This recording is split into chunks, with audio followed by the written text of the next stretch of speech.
Hinihintay po natin yung tatay ko tsaka mga kapatid ko. Punta sila sa Pure Gold. So, ito naman mama ko. Nakatambay dito. Ayan po siya guys. Tapos po ako ngayon, nagbibideo kasi walang gawa. Palipas gutom. Ito po yung flowers sa lubang. Okay guys. Ito po, basura. Tour. Ito po yung lalagyanan po ng tip. Tip box po nila to.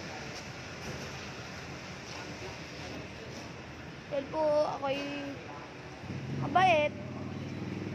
Hindi po ako sumama sa mga tatay ko. Kasi ako'y mabait.